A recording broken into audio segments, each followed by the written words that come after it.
நல்லதே நடக்கும் நமசிவாயம். எல்லாமல்ல ஸ்ரீ வாராகியம்மன் திருவடி சரணம். உலகத் தமிழ் நெஞ்சங்கள் அனைவருக்கும் உங்கள் சுசரி ராஜ கணபதியின் அன்பான வணக்கங்கள்.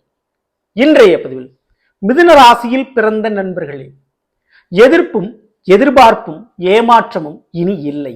உங்களுக்கு 12 குறையாத செல்வம் கிடைக்கப் போகிறது. காரணம் குருபவனுடைய பயிற்சி. ஸோ அதை பற்றி தான் இன்றைய பதிவில் பார்க்க போகிறோம். இன்றைய பதிவில் மிதுன ராசியில் பிறந்த உங்களுக்கு குருபவனுடைய பேச்சினுடைய பலங்களை முழுமையாக விரிவாக விளக்கமாக பார்க்க போகிறோம். ஸோ பதிவை ஃபுல்லாக பாருங்க. மேலும் நம்ம சேனலில் மிதுனத்தில் பிறந்த நண்பர்களுக்கு 2024 வருடத்தினுடைய புத்தாண்டு பலங்கள்லாம் பதிவிட்டாச்சு. பார்க்கலைன்னா நம்ம சேனலில் போய் விசிட் பண்ணி பார்த்து பயன்பெற்றுக் கொள்ளுங்கள். மறக்காமல் நம்ம சேனலை சப்ஸ்கிரைப் பண்ணிக்கங்க. கூடவே தர்ற பெல் ஐக்கானை ப்ரெஸ் பண்ணிட்டு பக்கத்தில் ஒரு ஆல்ன்ற ஆப்ஷன் இருக்கும், அதை மறக்காமல் செலக்ட் பண்ணி வச்சுக்கோங்க. அவனை தான் நான் பதிவிடக்கூடிய அடுத்தடுத்த பதிவுகள் உங்களுக்கு உடனுக்குடன் நோட்டிஃபிகேஷனாக வந்து சேரும். மிதுன ராசியில் பிறந்த நண்பர்களே, உங்களுடைய மிதுன ராசிக்கு குரு பகவான் எங்க இருக்கிறார்? இப்பொழுது 11 மேச ராசியில லாப குருவாக அமர்ந்து கொண்டு இருக்கிறார். அப்படிப்பட்ட அந்த குரு பகவான் தமிழுக்கு சித்திரை மாதம் 18ஆம் தேதி, ஆங்கிலத்திற்கு மே மாதம் 1ஆம் தேதி அப்படியே பெயர்ச்சி அடைந்து 12ஆம் வீடான ரிஷபராசிக்கு போய் அமரப்போறாரு. 12ஆம் வீடு என்பது மறைவு ஸ்தானங்க, இதை நீங்க நோட் பண்ணிக்கோங்க. ஸோ மிதுனத்திற்கு 12ல் போய் மறையக்கூடிய குரு என்ன செய்ய போறார்? முதல்ல அந்த குருவான் உங்களுக்கு எப்படிப்பட்டவர்? மிதுனத்திற்கு 7ஆம் வீடான தனுசிற்கும் 10ஆம் வீடான மீனத்திற்கும் அதிபதியாக இருக்கக்கூடியவர். ஸோ 7க்கும் 10க்கும் உரியவர் 12ல் போய் மறையிறார். ஸோ அதன் ரீதியாக என்ன பலன் உங்களுக்கு கிடைக்கும்? ஸோ 7ஆம் வீடு என்பது வாழ்க்கை துணையை குறிக்கும், உறவுகளை குறிக்கும், நண்பர்களை குறிக்கும். ஸோ அப்படிப்பட்ட அதை கொடுக்கக்கூடிய குருபகான் 12ல் போய் மறையிறாரு. 10ஆம் வீடு என்பது தொழிலை குறிக்கும், கர்மஸ்தானம், அதுவும் 12ஆம் வீட்டில் போய் மறையுது. ஸோ இதனால உங்களுக்கு என்ன கிடைக்கும்? முதல்ல ஒரு விஷயத்தை புரிஞ்சுங்க. 7க்கும் 10க்கும் உரியவன் 12ல் போய் மறைஞ்சா வாழ்க்கை துணை, நண்பர்கள், உறவுகள் இவர்கள்ட்ட எதையுமே நீங்க எதிர்பார்க்காதீங்க. ஸோ இந்த ஒரு தருணத்துல கண்டிப்பா உங்களுடைய தனித்துவமான முடிவுகள் உங்களை ஜெயிக்க வைக்கும். ஸோ தன்கையே தனக்குதியும் சொல்லுவாங்க, அது இந்த காலகட்டத்தில் உங்களுக்கு 100% பொருந்தும். அதே போல இந்த ஒரு நேரத்துல உங்களுக்கு சாதகமான பலன் ஏராளம். ஸோ அதையும் இந்த பதிவில் பார்க்க போறோம். கண்டிப்பா ஃபுல்லா பாருங்க இந்த பதிவு. ஸோ முதல்ல தன்கையே தனக்குதின்னு சொல்லுவாங்க, அதனோட அடிப்படையில் எதிர்பார்க்காதீர்கள். எதிர்பார்த்தா ஏமாற்றம் உறுதி. ஸோ அந்த விதத்தில் நண்பர்கள், உறவுகள், வாழ்க்கை துணை, ஸோ அனைத்துமே 12ல் போய் மறையுது உங்களுக்கு. ஓகேங்களா? ஸோ எதிர்பார்த்து ஏமாந்து விடாதீர்கள். ஸோ மற்றவங்களுடைய உதவியை நீங்கள் எதிர்பார்க்காதீங்க. அதே போல ஒரு பிரச்சனை வரும்போது மற்றவங்களுடைய ஆலோசனை கேட்காதீங்க. உங்களுடைய பிரச்சனையில் மற்றவங்களுடைய தலையீட்டை தவிர்ப்பது உங்களுக்கு நல்லது. ஸோ உங்களுடைய கணவன் மனைவி கூட சண்டை செஞ்சோம்னா அடுத்த நண்பர்கள் அட்வைஸும் அடுத்த நண்பர்கள் தலையீடும் இல்லாமல் இருப்பது உங்களுக்கு ரொம்ப ரொம்ப நல்லது. இதற்கு கவனமாக நீங்கள் வச்சுக்கோங்க. மேலும் 10ஆம் வீட்டுக்கு அவரை அதிபதின்றார். ஸோ தொழில் ரீதியான ஒரு வேகம், கோபம் வேண்டாம். தொழில் ரீதியான ஒரு பிரிவு, இடமாற்றம் தேவையில்லாதது உங்களுக்கு. தனித்துவமாக நான் தொழிலை தொடங்க போறேன், தனியாக நான் ஒரு பிசினஸ் ஆரம்பிக்க போறேன் அப்படின்ற ஒரு சூழல் நீங்களா எடுக்க வேண்டாம். அந்த முடிவு தானாக நடக்கும். ஸோ நீங்களா தனியாக நான் பிரிஞ்சு போயிடுறேன் அப்படின்ற ஒரு நிலைப்பாட்டுக்கு வர வேண்டாம்.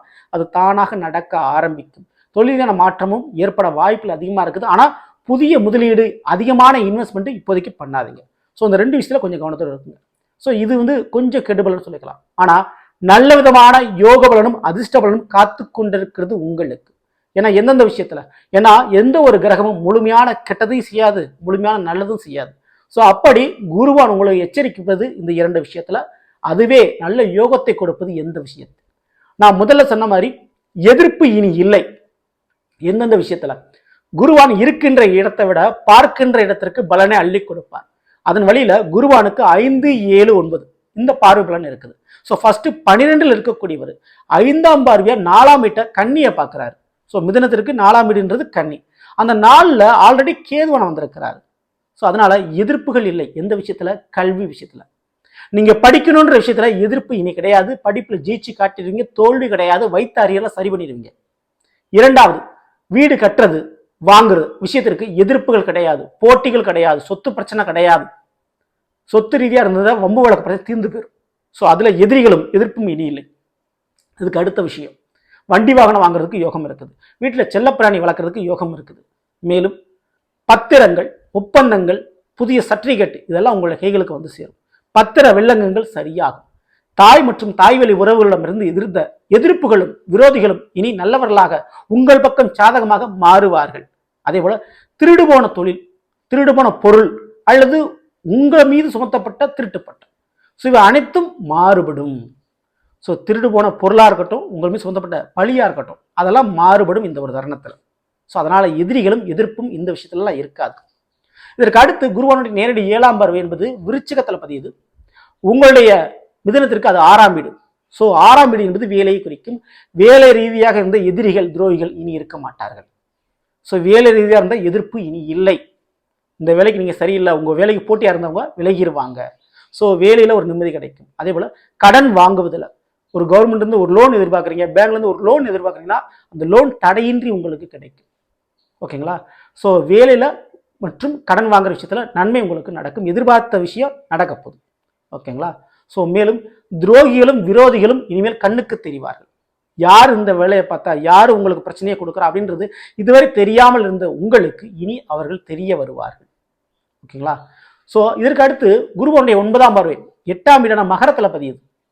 ஸோ சர்வீஸ் சேவை அடிப்படையில் இருக்கக்கூடிய மிதுன ராசியில் பிறந்தவங்களுக்கு இந்த சேவைன்னு சொல்லிட்டா காவல்துறை மற்றும் மருத்துவத்துறை மற்றும் கல்வித்துறை, இதன் அடிப்படையில் இந்த 3 துறைகளும் சேவை செய்து கொண்டிருப்பவர்கள், வேலை பார்த்து கொண்டிருப்பவர்கள் அல்லது வேலைக்கு முயற்சி பண்ணிக்கிட்டு இருக்கவங்க, உங்களுக்கெல்லாம் வேலை நிரந்தரமாயிரும்.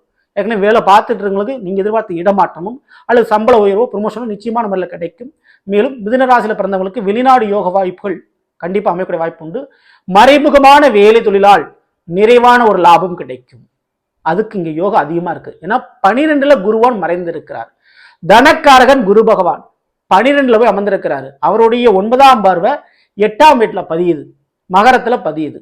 அதனுடைய அடிப்படையில் மறைமுகமான வேலை தொழில் மூலமாக நிறைவான ஒரு தனம் செல்வம்ன்றதை நீங்க பெற போறீங்க. அது 12ஆம் வீட்டில் இருந்து.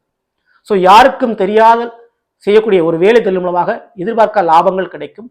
கமிஷன் பேசிக்ஸ்ல ஒரு இடம் வாங்கி விற்கிறது, ஒரு ரியல் எஸ்டேட் பண்றது, ஒரு பொருள் வாங்கி விற்கிறீங்க, வெளிநாடு சம்பந்தமான தொழில் பண்றீங்க, வெளிநாடு ஒரு பொருளை இறக்குமதி பண்ணி வியாபாரம் பண்றீங்க, இல்லை வெளிநாட்டுக்கு ஒரு பொருளை ஏற்றுமதி பண்றீங்க.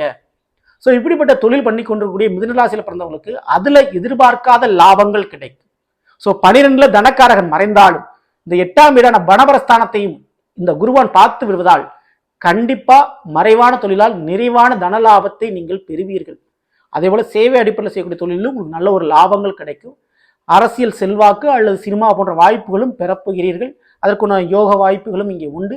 மேலும் மிதுன ராசியில் பிறந்தவங்க இன்ஜினியர் சம்பந்தமான படிப்பு படிச்சுட்டு நீங்கள் வேலைக்கு முயற்சி பண்ணிக்கிறீங்க. அந்த வேலையில் ஒரு நல்ல ஒரு சக்ஸஸ் உங்களுக்கு கிடைக்க போகுது. ஸோ அனைத்தும் உங்களுக்கு நல்ல ஒரு சாதகமாக இருக்குது. மேலும் பூர்வீக சொத்துக்களும் மற்றும் இந்த குதிரை ரேஸ், இந்த லாட்ரி டிக்கெட்டு, எதிர்பார்க்காத ஒரு தன லாபங்கள் கிடைக்கும். ஷேர் மார்க்கெட்டு, இந்த ட்ரேடிங்கு போன்ற விஷயத்துல ஒரு குருட்டு அதிர்ஷ்டம் சொல்லுவாங்க, அந்த மாதிரி ஒரு லக்கு உங்களுக்கு கிடைக்கக்கூடிய வாய்ப்புகள் அதிகமாகவே இருக்குது. ஸோ அதன் வழியில் பணவரவு கிடைக்கும் மற்றும் பூர்வீக சொத்து கிடைக்கக்கூடிய வாய்ப்பு அதிகமாக இருக்குது. ஸோ ஆக மொத்தம் 12ல் குருவான் மறைந்திருந்தாலும் அவருடைய 9ஆம் பார்வை 8ஆம் வீட்டில் பதிகிறதுனால ஸோ சில வழக்குகள் முடிந்து அந்த தீர்ப்பு உங்களுக்கு சாதகமாகி அதன் ரீதியாக பணவரவு உண்டு. ஸோ இதன் அடிப்படையில் எப்படி பார்த்தாலும் ஒரு வெளியில சொல்ல முடியாத அளவுக்கு ஒரு வேலை தொழில் பண்ணி அந்த தொழில் மூலமா பணத்தை நீங்க சம்பாதிக்க போறீங்க. அதுல எந்த வித மாற்று கருத்தும் இல்லை. சரிங்களா? ஸோ அதை நீங்க தாராளமா பயன்படுத்திங்க உங்களுடைய வாழ்க்கையின் தேவைக்காக. ஓகேங்களா? ஸோ நல்லவர்களே, நாம் இன்றைய மிதுன ராசியில் பிறந்தவர்களுக்குரிய பலனை பற்றி பார்த்தோம். இது நிச்சயமா உங்களுக்கு பயன்படுத்தி நினைக்கிறேன். பிடிச்சிருந்த லைக் பண்ணுங்க. மேலும் உங்க நண்பர்களுக்கும் உறவினர்களுக்கும் இதை மறக்காமல் ஷேர் செய்யுங்கள். இதுவரை நம்மளுடைய சேனல் சப்ஸ்கிரைப் பண்ணாமல் இருக்கிறவங்க சப்ஸ்கிரைப் பண்ணிக்கங்க. கூடவே தர பெல் பட்டனை கிளிக் பண்ணிட்டு பக்கத்தில் ஒரு ஆளுநர் ஆப்ஷன் மறக்காம செலக்ட் பண்ணி வச்சுங்க. மேலும் அடுத்து நிற்போம். நன்றி, வணக்கம். நல்லதே நடக்கும். ஓம் நம சிவாயம். எல்லாம் வல்ல ஸ்ரீ வாராகியம்மன் திருவடி சரணம்.